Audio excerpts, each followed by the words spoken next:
예수 그리스도가 나의 주인인 사람. 빈센트 반 고흐라는 유명한 화가가 있었습니다.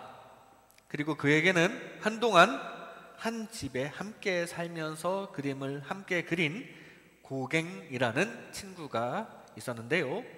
고흐와 고갱, 이름도 비슷하기도 하죠. 그런데 이 둘은 잘 지내다가 둘 사이가 멀어지고 어느 날 고갱이 떠나게 됩니다. 그러는 중에 혼자 남겨진 고흐는 두 의자 그림을 그리는데요. 먼저 떠나버린 고갱의 의자를 그리고 이내 자신의 의자 그림을 완성합니다. 이 의자 그림에는 나름 상징이 있습니다. 고갱의 의자, 이 오른쪽에 있는 고갱의 의자는 양탄자 위에 있고요, 팔걸이도 있고 두 권의 책과 촛불이라는 아주 뭔가 교양이 있어 보이는 그런 사물이 이 의자 위에 올려져 있는데요. 떠나버린 고갱에 대한 존경과 그리움이 배어 있는 그림입니다. 반면 본인의 의자인 고흐의 의자는 그냥 맨 바닥에 있고 팔걸이도 없고요, 그 위에 놓인 물건도 그냥 서민의 삶을 나타내고 있는데요. 친구를 떠나보낸 쓸쓸함이 진하게 배어 있는 그림입니다. 우리도 의자 그림을 통해 자기 자신을 표현할 수가 있어요. 그 위에 무엇을 올려놓았는지, 그 주변이 어떤지, 지금 내 심정은 어떤지, 지금 내 삶의 모습은 어떠한지, 내 삶의 주인은 누구인지. 여러분이 지금 이 반고흐처럼 의자를 그린다면 어떤 그림이 나올까요? 이런 그림이 나올까요? 여기 각각 우리 삶을 뜻하는 동그라미가 있고 그 안에 의자가 하나씩 있는데 각각의 삶의 십자가와 자기 자신의 위치가 그려져 있습니다. 두 그림 중에 하나는 마음 보좌 중심에 바로 내가 있고, 이 왼쪽에 있는 그림이요, 바로 내가 있고, 십자가는 아예 원 밖에 있습니다. 이것은 내가 나의 주인인 사람의 그림입니다. 다른 그림은 마음 보좌 중심에 십자가가 딱 자리하고 있고요, 나는 의자 아래에서 주님을 섬기는 모습입니다. 이것이 바로 참신자, 예수 그리스도가 나의 주인인 사람의 그림입니다. 이 그림은 책자로 된 사형리 전도지의 뒤쪽에 수록된 그림인데요. 여러분은 이 중에 어떤 그림과 더 가까우신가요? 오늘 말씀에는 예수 그리스도가 나의 주인인 사람, 즉 참신자는 어떤 사람인지가 나타납니다.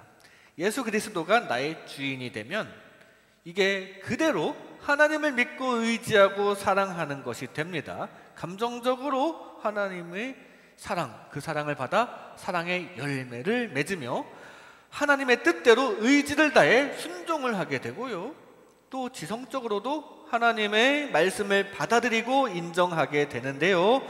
그러다가 결국 전능하신 하나님의 뜻대로 영육간에 형통하게 되는 게, 이게 예수 그리스도가 주인인 참신자의 모범적인 결말입니다. 이 시간 이런 말씀을 나눌 때 우리 모두 주님을 잘 믿고 의지하고 사랑하는 예수 그리스도가 나의 주인이 되는 참신자가 되어 주님 안에 형통함과 참된 평안함이 가득하게 되시기를 주님의 이름으로 축복합니다. 예수 그리스도가 나의 주인인 사람은 먼저 사랑의 열매가 있는 사람입니다. 사랑의 열매가 있는 사람입니다. 감정적으로 사랑의 열매가 맺힙니다. 오늘 본문 20절 말씀에 이러므로 그들의 열매로 그들을 알리라 라고 말씀하십니다. 앞에 거짓 선지자를 나쁜 나무에 비유하여 말씀을 시작하셨는데요, 어떤 나무가 좋은 나무인지 아니면 나쁜 나무인지는 열매로 알 수 있다고 말씀하십니다. 뿌리나 줄기나 잎사귀로도 어느 정도 분간할 수는 있지만 결정적으로 열매가 어떻게 맺히느냐가 가장 중요합니다. 우리도 마찬가지입니다. 아름다운 열매가 맺히는 것으로 그 사람이 참 신자인지 아닌지를 알아볼 수 있다는 말씀입니다. 사형리에 있는 두 그림을 보면 내가 주인인 삶의 그림과 예수 그리스도가 주인인 삶의 그림의 차이점은 바로 원 안에 있는 내용물들의 형태입니다.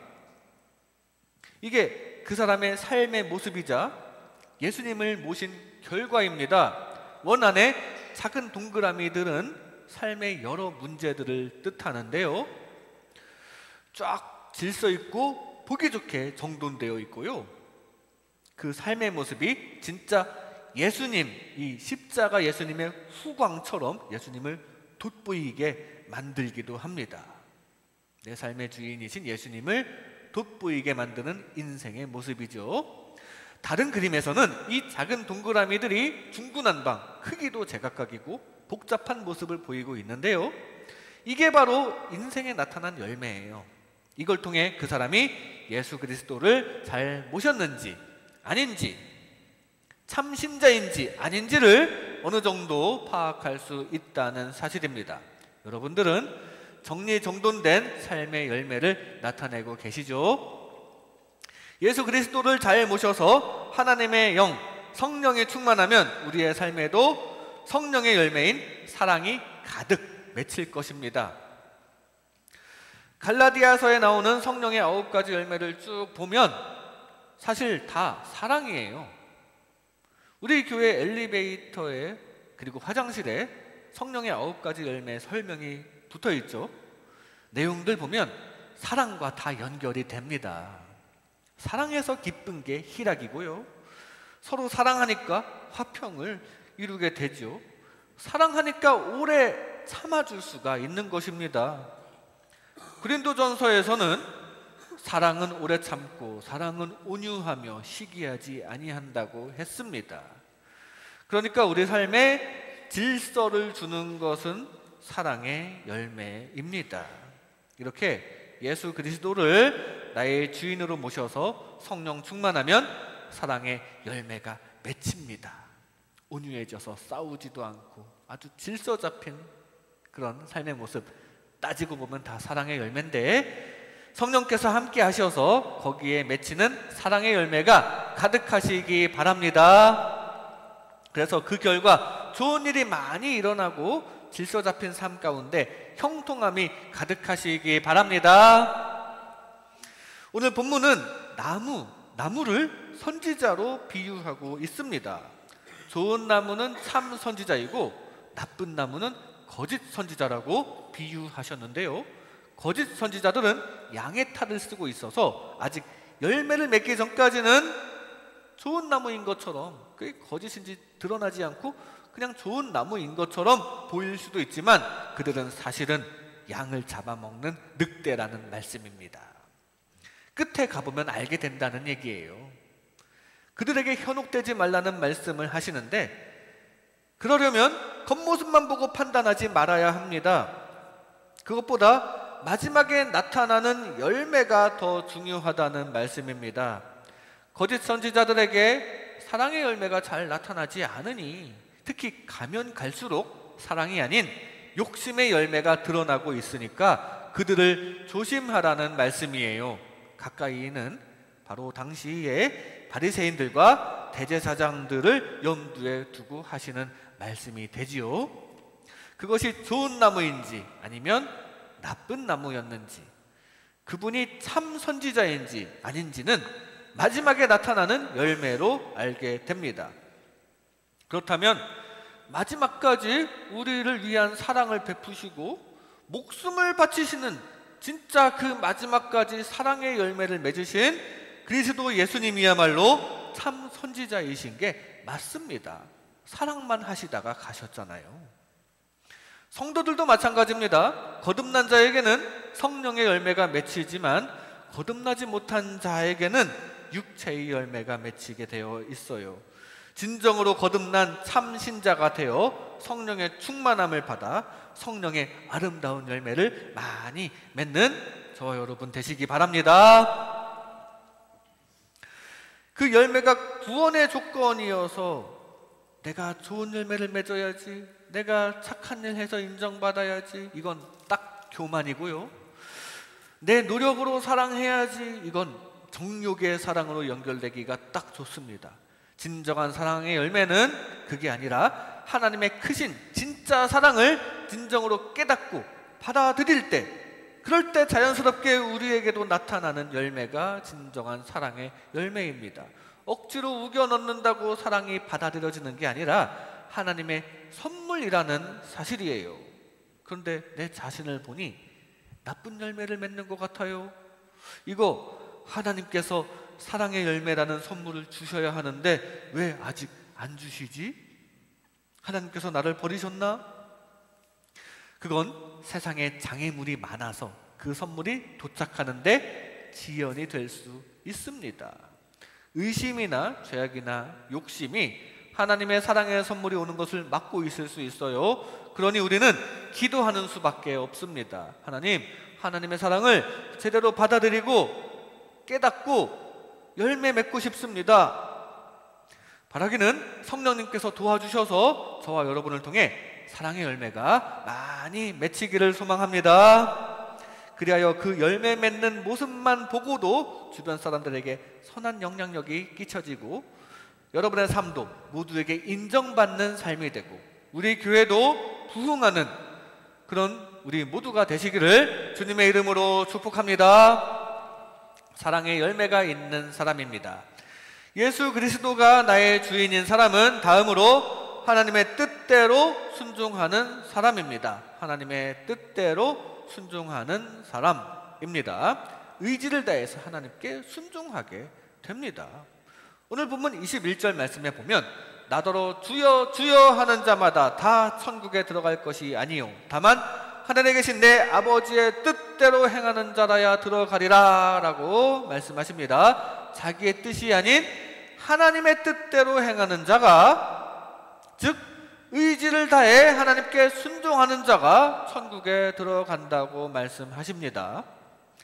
밑에 22절에 보면 많은 사람들이 따지기를 우리가 주의 이름으로 이것저것을 했습니다. 왜 구원 안 시켜주십니까? 그러나 그것은 겉으로만 주님의 이름으로 선지자 노릇을 했던 위선이라는 얘기예요. 주님의 선지자 역할을 제대로 했다면 방금 21절 말씀, 우리가 읽은 말씀대로 하나님의 뜻대로 해야 하거든요.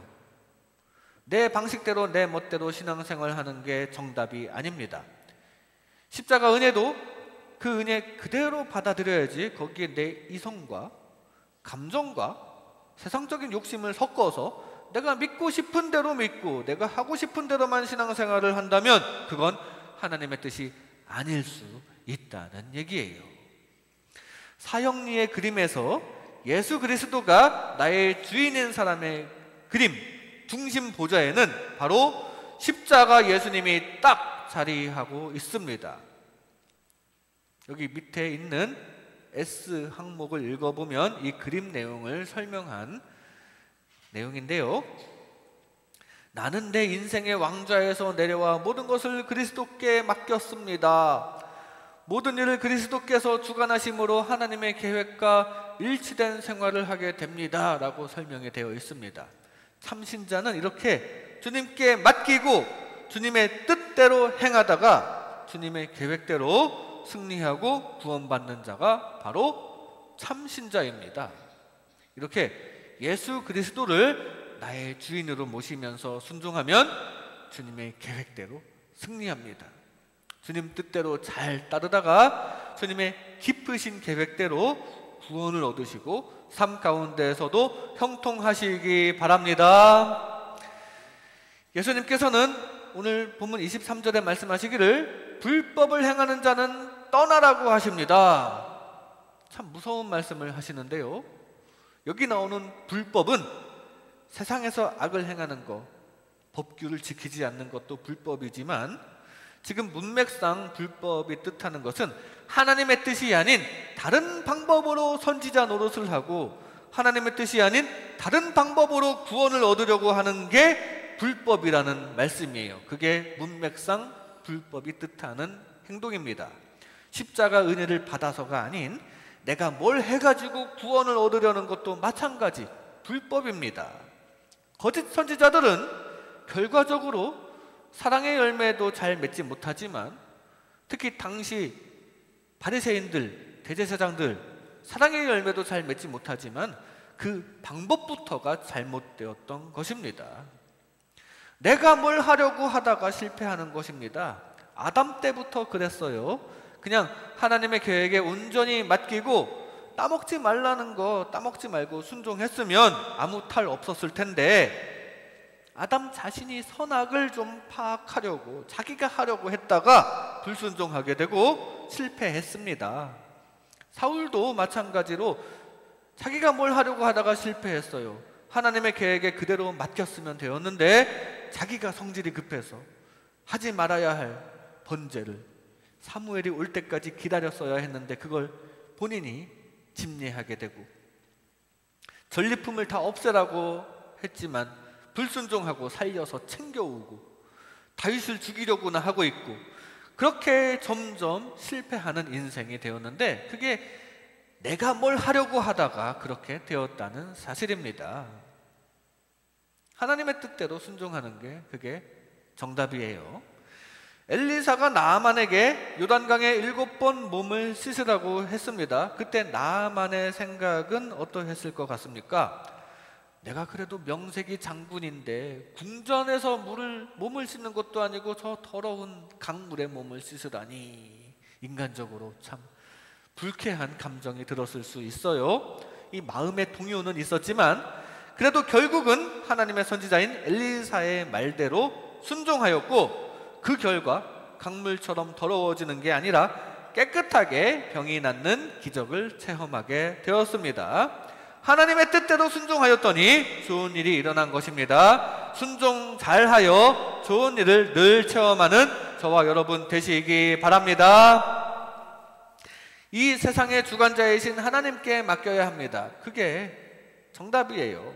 하나님의 뜻이 주어졌으면 순종해야 합니다.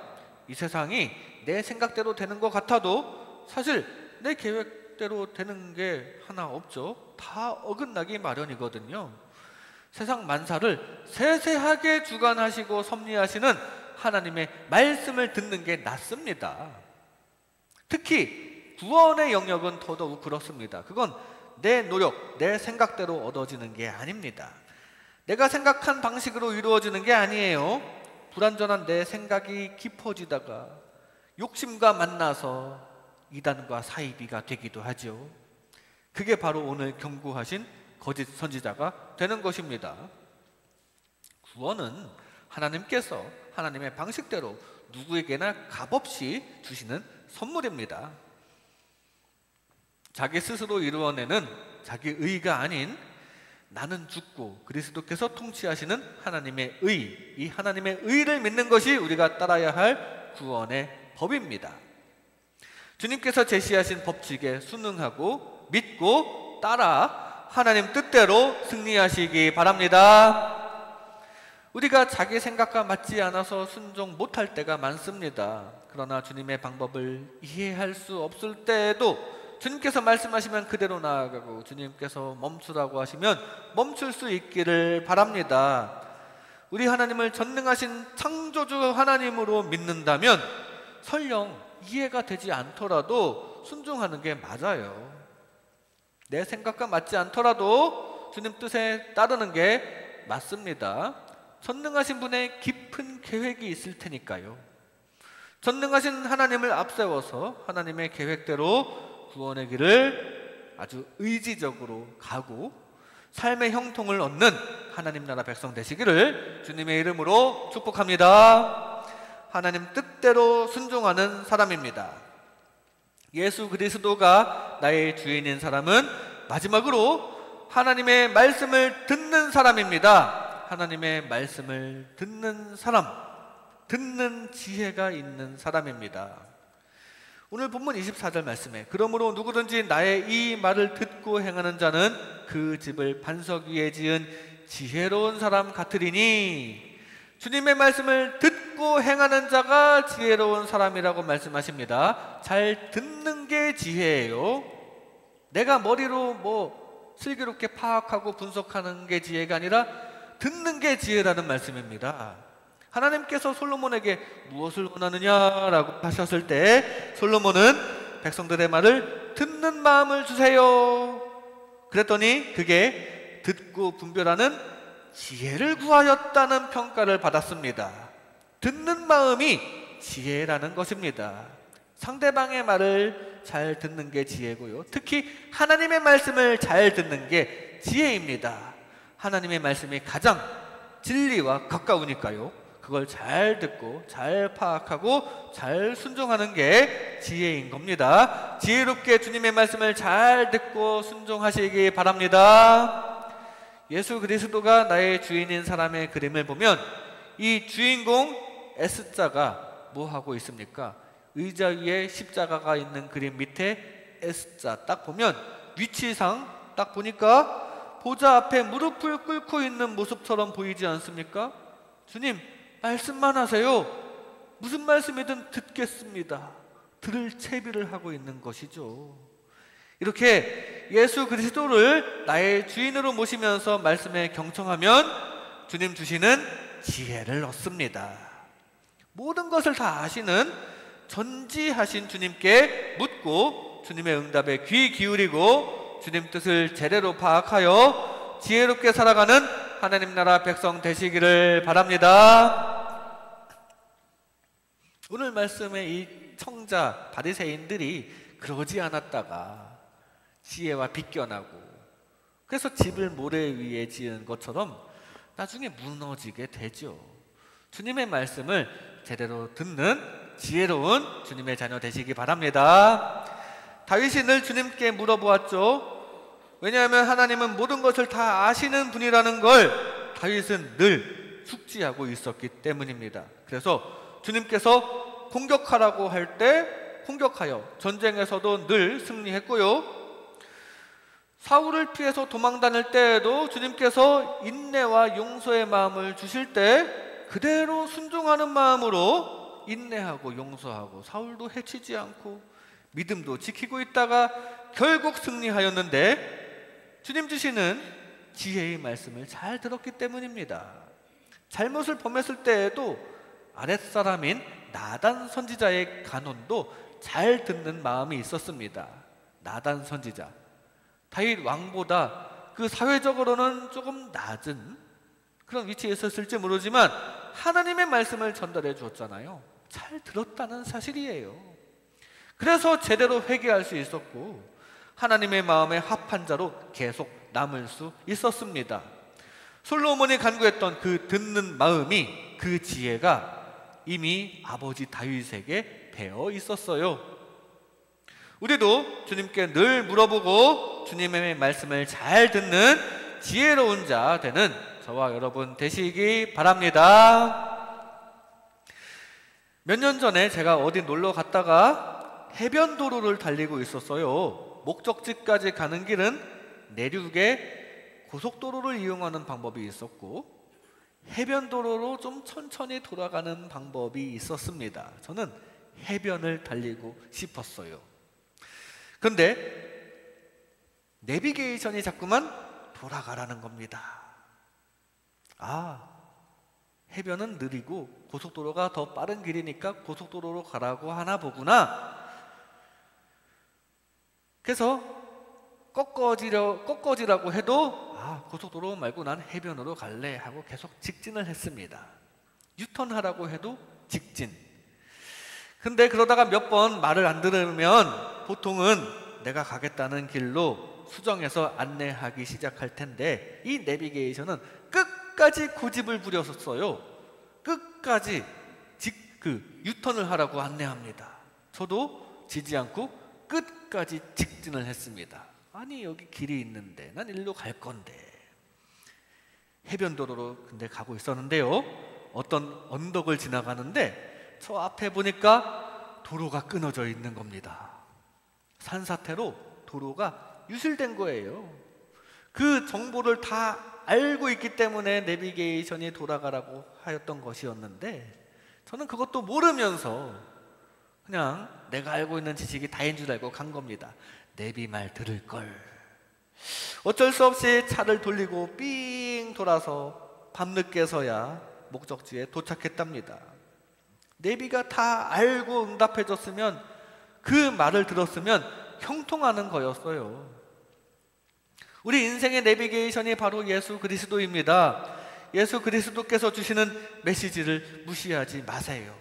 내가 다 알아 하면서 직진만 하다가 고생만 하지 말고 주님께서 주시는 말씀 받들어 살아가시기 바랍니다. 그게 바로 지혜입니다.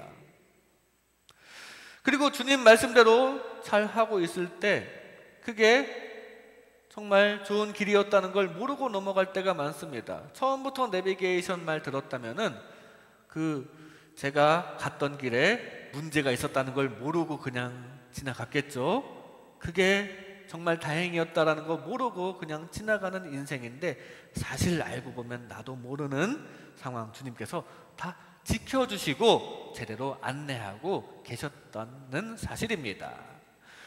주님께서 주시는 말씀 계속 받들어서 살아가면서 나도 모르고 지나가는 그런 위험 다 주님께서 예방해 주시고 다 지켜주시는 그 인도 따라가는 게, 그게 지혜예요.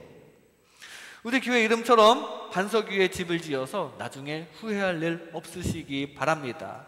주님의 말씀 잘 들으면 그렇게 반석 위에 집을 짓는 자가 되는 거예요. 그러면 폭풍 후에 이러지 않았으면은 집이 무너졌을 텐데 큰일 날 뻔했다, 그걸 모르고 넘어갈지 모르지만 그게 좋은 거죠. 문제를 인식하지 않고 그냥 넘어가는 게 가장 좋은 겁니다. 반석 위에 집을 짓는 지혜, 그거 다 주님의 말씀대로 듣고 행할 때 얻는 지혜고요. 그럴 때 아무 일 없이 형통한 삶이 예배되어 있을 것입니다. 모든 것을 다 아시는 주님의 말씀대로 행하여 지혜로운 선택을 하는, 그리고 늘 감사하는 하나님 나라 백성 되시기를 주님의 이름으로 축복합니다. 이 시간 예수 그리스도가 나의 주인인 사람, 예수 그리스도가 나의 주인인 사람이라는 제목으로 하나님의 은혜를 나눴습니다. 사랑의 열매가 있는 사람입니다. 성령 충만하여 사랑의 열매를 맺어 선한 영향력을 끼치시기 바랍니다. 하나님의 뜻대로 순종하는 사람입니다. 전능하신 하나님 앞에서 하나님을 앞세우고 나아가며 하나님의 계획대로 구원과 형통함을 얻으시기 바랍니다. 하나님의 말씀을 듣는 사람입니다. 모든 것을 다 아시는 하나님의 말씀, 그 주님의 말씀을 잘 듣는 지혜로운 선택과, 또 모든 것을 다 아시는 주님께서 지켜주시는 것에 항상 감사하는 저와 여러분 되시기를 주님의 이름으로 축복합니다.